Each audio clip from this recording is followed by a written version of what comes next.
अधिकारियों को कई बार बड़े स्तर पे सत्ता में बैठे हुए लोगों को लगता है कि ये अनशन है, ये धरने, ये ड्रामा है। यही एक तरीका है, क्योंकि हम किसी के साथ लड़ नहीं सकते, हम रोड जाम नहीं कर सकते, हम बदतमीजी नहीं कर सकते, हम कोई तोड़ फोड़ नहीं कर सकते। हमारे पास यही रास्ता है। क्षेत्र के विकास के लिए इस जुनून तक भाई अनिल जाते हैं। मैं इनके जज्बात की बहुत कदर करता हूं कि ये अपने क्षेत्र के विकास के लिए इस कदर हृदय से लग जाते हैं कि अपने जीवन की भी आप परवाह नहीं करते। 3 बार आप ऐसा संघर्ष कर चुके हैं। मैं आपके इस जज्बे की बहुत बड़ी प्रशंसा करता हूं।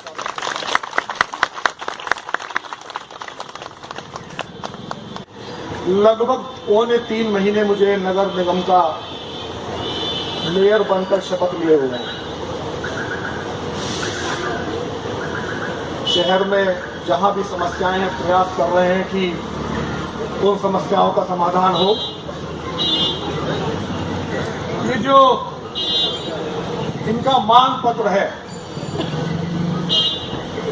इनमें अनेक जो प्रमुख समस्याएं हैं, अनेक समस्याओं का तो समाधान जो आपने बताया कि टेंडर जारी होने की प्रक्रिया में आ गया है और आपने स्वयं अपना कोटा कुछ काम के लिए दे दिया है जो रामलीला के मैदान है।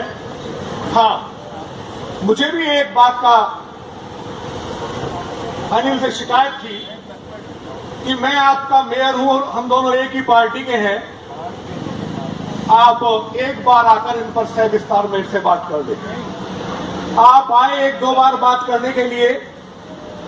उस टाइम 12 तारीख का जो हमने पॉलीथीन मुक्त गाजियाबाद का अभियान चलाया, जिसमें लगभग शहर के 50,000 लोगों ने भाग लिया, तो हमने कहा उसके बाद अनिल जी बैठेंगे। हमारे इनके बीच में कुछ मिसकम्युनिकेशन रहा कि हम साथ ना बैठ सके। अगर हम तब साथ बैठते तो शायद इतनी नौबत नहीं आती।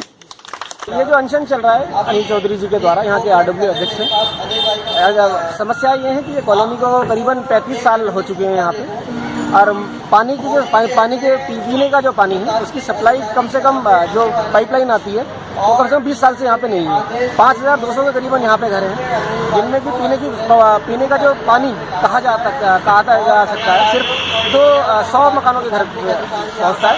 वो भी जो पानी आता है सीवर के पाइपलाइनों के साथ मिला बहुत गंदा पानी आता है। तो ये समस्या है। दूसरी समस्या यहाँ पे जो है हमें सामुदायिक भवन की है। सामुदायिक भवन जो बना हुआ है नगर निगम ने, बहुत ही जर्जर स्थिति में और बहुत छोटा है, तो इसे हमने एक्सटेंड करने की मांग की है कि जिसको उसी कंपाउंड में इसे बढ़ा दिया जाए। दूसरा डिस्पेंसरी की डिमांड है, उसी के ऊपर एक फ्लोर बनाकर डिस्पेंसरी बना दी जाए, जिससे लोगों के स्वास्थ्य का देखभाल की जा सके। हॉस्पिटल यहाँ से बहुत दूर है, जिला अस्पताल है। बाकी रामलीला ग्राउंड से सड़कें टूटी हुई है। ये टोटल हमारी 22 डिमांड है। इसमें अनिल चौधरी जी जो आरडब्ल्यू अध्यक्ष है, उसमें उन्होंने अनशन पर बैठे हुए हैं। 5 दिन अनशन पे थे। रात को एडीएम सिटी जो प्रीति जायसवाल जी हैं भारी पुलिस फोर्स के साथ आई, उन्हें रात को 1:30 बजे कम लोगों की उपस्थिति में मौका देकर उन्हें जबरदस्ती अनशन तोड़वाने की कोशिश की गई, परंतु अनिल जी ने अनशन नहीं तोड़ा। हॉस्पिटल वो ले गए हैं, अन्य उन्होंने ग्रहण नहीं किया। ग्लूकोज उन्हें चढ़ रहा है, वो दवाई भी नहीं ले रहे हो, ग्लूकोज के अलावा कुछ नहीं जा रहा। उसी क्षण रात को 1:30 बजे से ही उनकी पत्नी कुमकुम चौधरी जी जो यहाँ की पार्षद भी है, वो आमरण अनशन पर बैठी हुई है और बाकी तमाम लोगों का उनके साथ पूरे क्षेत्र का। अभी यहाँ मेयर आने वाले हैं, उनसे आपकी क्या डिमांड रहेगी? डिमांड हमारी यही रहेंगे कि जो भी हमारी मांगे हैं वो लिखित रूप में हमें दें, और क्योंकि आश्वासन कई बार मिल चुके हैं, कई बार अनशन भी कर चुके हैं, फाइल भी 3-4 सालों से चल रही है इनके पास प्रोसेस में, पर हर बार आश्वासन मिलता है हर जो भी सक्षम लोग हैं। पर जब इस बार सोच लिया है यार या पार है, जो भी हमारी मांगे हैं वो लिखित में हमें जब तक नहीं रहेंगे हम लोग ये अनशन जारी रहेगा। सड़क का काम, गमले लगने का काम, 2 माली ज्यादा आ जाए, सफाई कर्मचारी आ जाए, ये बहुत छोटी बात है। इन बातों के लिए जीवन दांव पर नहीं लगाया जाता, वो छोटी छोटी मांगे। जो मैंने इस पत्र में आपकी बड़ी मांगे देखी, एक कि कम्युनिटी सेंटर का एक कमरा बड़ा बनना चाहिए।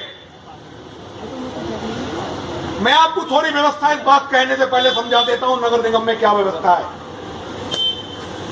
30 लाख तक का काम हम लोग यहां पास कर देते हैं, और शुरू करा देते, उससे बड़ा जो भी काम होता है हमको यहां पास कराने के बाद में शासन को भेजना पड़ता है लखनऊ।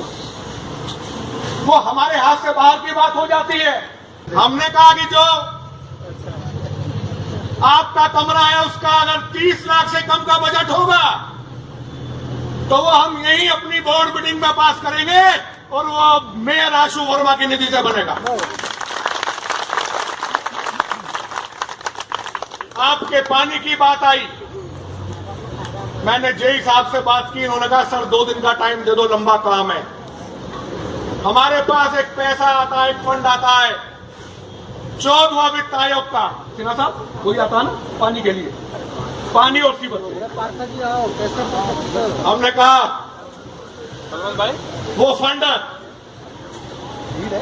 क्योंकि ये बड़ा काम होगा पूरे क्षेत्र में पाइपलाइन डालना, ये इसे आपको इतना छोटा काम ना समझे कि चुटकी बजाई और हो जाएगा। ये बड़ा काम होगा क्षेत्र की पाइपलाइन बदलना। हमने कहा कि जेई साहब एस्टिमेट बना के लाइएगा, कितना ही बड़ा काम हो जब तक शुरुआत ना करेंगे तो वो बड़ा दिखाई देता रहेगा, जिस दिन शुरुआत कर देंगे वो छोटा होता रहेगा।